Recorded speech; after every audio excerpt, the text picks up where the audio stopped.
Il weekend di Barcellona ha lasciato la MotoGP con due immagini molto diverse. Da una parte lo shock, dove fortunatamente è andata bene per certi versi, dall'altra il test del lunedì dove c'è stata qualche novità interessante e poi il mercato 2027. Oggi parliamo proprio di questi ultimi due temi. Se non l'avete ancora fatto, iscrivetevi al canale e attivate le notifiche per non perdere i prossimi video. Vi ho già detto che il prossimo weekend sarò al Mugello, sicuramente sabato e domenica, mentre ancora per venerdì non lo so, devo vedere come organizzarmi. Vi faccio sapere comunque sul mio Instagram e poi se vi interessa, questo sabato e domenica a Cremona ci sono i trofei Moto Estate, sapete che questo è il terzo anno dove commento le loro gare e ci saranno anche le bagger perché parte il campionato europeo proprio a Cremona, quindi se siete in zona passate. Prima di passare sul riassunto dei test abbiamo delle novità sulle condizioni di Zarco e Alex Marquez. Lo spagnolo è già tornato a casa dopo l'operazione alla clavicola nella giornata di lunedì e anche Zarco è già tornato in Francia facendosi visitare dal dottore specialista del ginocchio. Tuttavia c'è qualche rallentamento per il pilota Honda perché dopo il controllo è stato valutato di aspettare un paio di settimane prima di fare l'intervento chirurgico, così i traumi e le altre lesioni potranno essere a posto per essere operate. Quindi ci vorrà più tempo per rivedere Zarco in pista.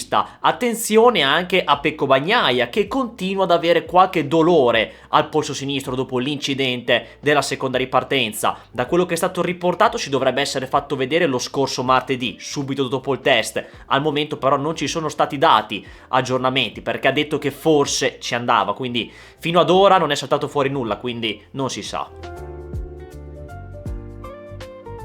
Pedro Acosta ha chiuso davanti a tutti nel test di Barcellona, confermando la velocità della KTM su questo tracciato. Dietro di lui Fabio Quartararo ed Enea Bastianini con appena 117 millesimi tra i primi tre. Ovviamente riporto la classifica come cronaca perché nei test non conta nulla, ma la giornata è durata meno del previsto perché è arrivato un po' di pioggia a bloccare il lavoro dopo la mattina. Giornata finita in anticipo anche per Jorge Martin che dopo una caduta alla curva 7 a cui è conseguita una breve bandiera rossa è stato portato al centro medico per accertamenti e quando è uscita la notizia riparte subito l'incubo tra il box e il pubblico perché dopo tutto quello che ha passato sarebbe stata un'altra mazzata clamorosa, oltretutto portando il conteggio a 6 cadute in 4 giorni tra venerdì e lunedì. Aveva dolori al polso sinistro, al gomito sinistro e alla gamba destra, però dopo i primi esami che avevano escluso la presenza di fratture, Martin è stato trasferito all'ospedale di Barcellona per ulteriori accertamenti e anche questi ultimi hanno fortunatamente escluso l'eventuale presenza di microfratture. Quindi fortunatamente tutto bene e sicuramente non deve essere stato facile per i piloti risalire ancora in moto dopo tutto quello che è successo, oltretutto da acciaccati perché vari piloti sono scesi in pista con i postumi della domenica.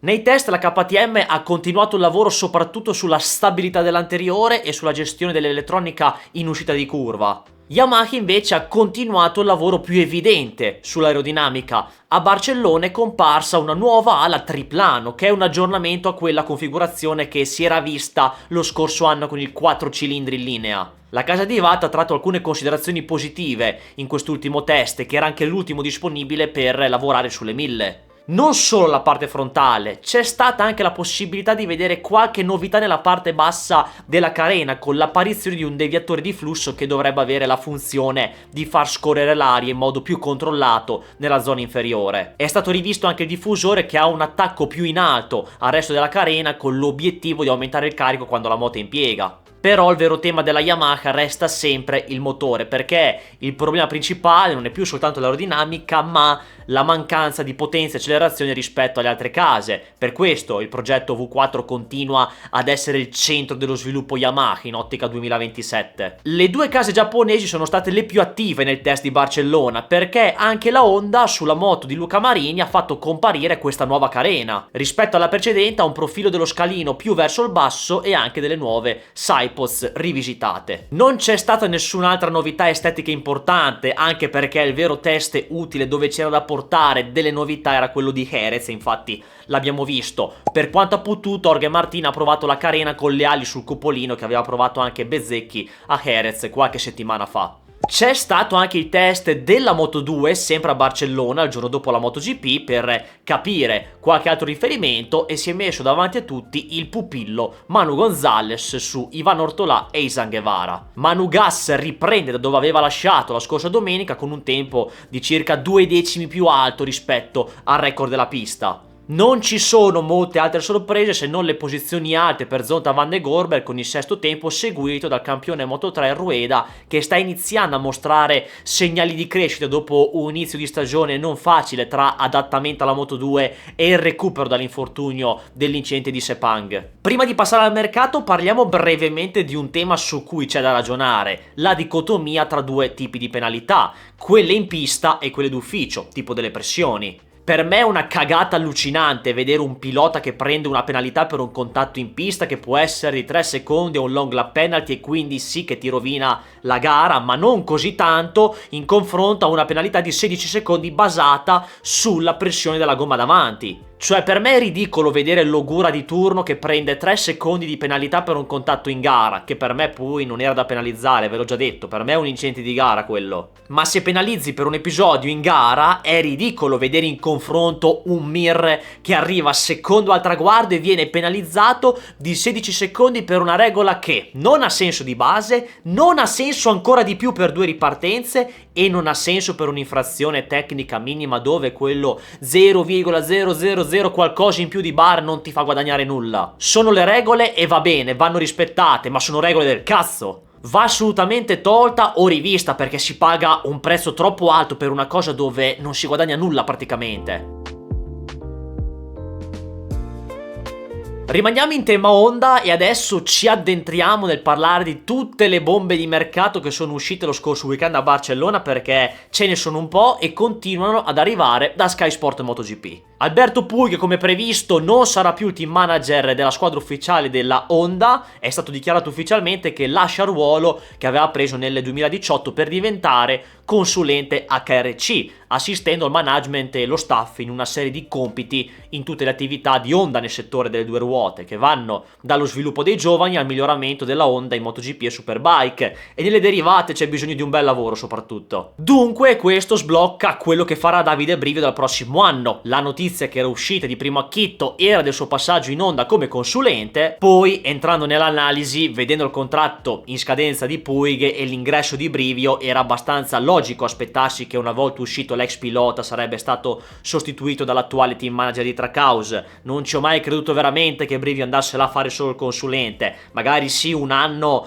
aspettando la scadenza di Puig, però alla fine no, ed è andata come previsto. Che Brivio andrà a fare il team manager della Honda e l'annuncio della separazione fra lui e Trackhouse è arrivato, quindi dunque si attende solo quello di Honda HRC. Non è finita qui per la Honda, che non vedrà più Joan Mir dal 2027, così come Luca Marini, ma lì ci arriviamo dopo, perché la bomba che è uscita è che lo spagnolo correrà con il team Gresini dal prossimo anno al fianco di Daniel Gado. Mir era stato cercato già 2 anni fa da Gresini, se vi ricordate, ma non si era fatto nulla, ma ora il matrimonio è stato consolidato. Questo passaggio dunque riflette sul futuro di un altro pilota, Enea Bastianini, che come vi ho raccontato aveva chiuso con Gresini ed era ad un passo, ma come sempre nel mercato di qualsiasi sport le cose possono cambiare da un momento all'altro. Già lui recentemente aveva dichiarato che potevano esserci sorprese sul suo futuro. KTM infatti, come è venuto fuori, aveva bloccato il trasferimento prendendosi tempo per esercitare la clausola del rinnovo automatico opzionale di un altro anno. Con l'arrivo di Di Giannantonio nella squadra ufficiale, KTM non dovrebbe esercitarla questa clausola e quindi il destino di Enea è proiettato sul team Trackhouse al posto di Ogura.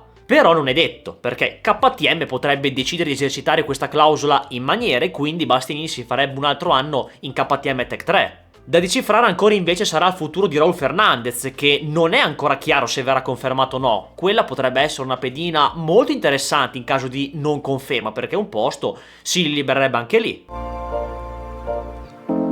Izan Guevara molto probabilmente sale in MotoGP con il team Pramac al posto di Jack Miller, e questo porta al fatto che, ipotizzando la conferma di Raul Fernandez in Aprilia, altrimenti si libererebbe un posto anche lì, rimangono 2 selle da assegnare, quelle del team Tech 3, che ha ufficialmente dichiarato che resterà con KTM. Questo dunque chiude le porte alla Honda, che ci aveva provato fino all'ultimo, e anche nell'immediato a CF Moto insieme ad Asparre, che ci riproverà con un piano più definito per i prossimi anni entrare. Vedremo chi prenderà i 2 posti lasciati vacanti dalla Suzuki. piloti. Però si fa interessante, perché chi va in KTM Tech 3 nel 2027? Binder e Viñales per il momento rischiano di essere a piedi, quindi le opzioni sono diverse. Se Bastianini va via, potrebbero confermarli entrambi, cosa secondo me difficile. Viene confermata la line-up di adesso con Bastianini e Viñales, con Binder che si scazza, detto in parole povere, oppure l'ultima disperata che ci sono 2 nuovi piloti. Secondo me un pilota fra questi 3 lo tengono come minimo, poi l'altra sella non so, potrebbe esserci qualche nome nuovo. Jack Miller sarà fuori da Pramac, ma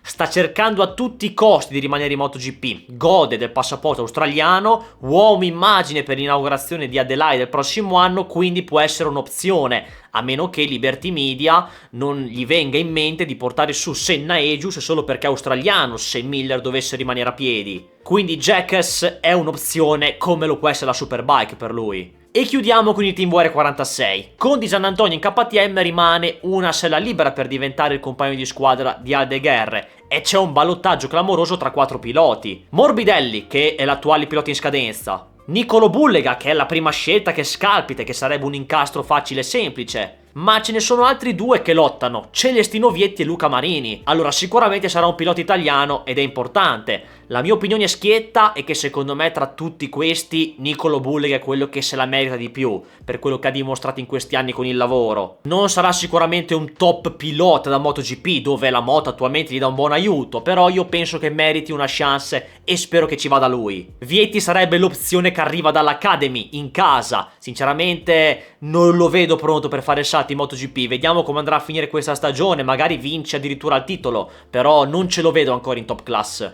Luca Marini sì, ha fatto un buonissimo lavoro in Honda, però la vedo come il ripiego del posto fisso e che sia il fratello di Valentino. Io spero sinceramente che venga messa la meritocrazia al primo posto e che non sia una scelta mezza politica, una minestra riscaldata. Poi secondo me con il lavoro svolto Marini merita di rimanere in MotoGP perché è un buon pilota, collaudatore, quindi occhio anche a questo termine, collaudatore, che magari Marini rimane in MotoGP ma con un altro ruolo differente. E attenzione anche a Bastianini se non va in Trackhouse e rimane in KTM, perché per Luca Marini quella diventerebbe un'opzione appetibile con Bullega o Vietti a questo punto, che se la giocherebbero per la sella Ducati, oppure se Bastianini va in Trackhouse occhio a Marini per l'altra sella Tech 3. E ci sarebbe anche Fernandez a questo punto libero, quindi ci sono ancora vari incastri da fare. Morbidelli secondo me non viene riconfermato e rimane fuori dal giro, a meno che non salti fuori una possibilità anche per lui in KTM Tech 3 o per la Trackhouse. Però sono molto curioso di vedere anche Ducati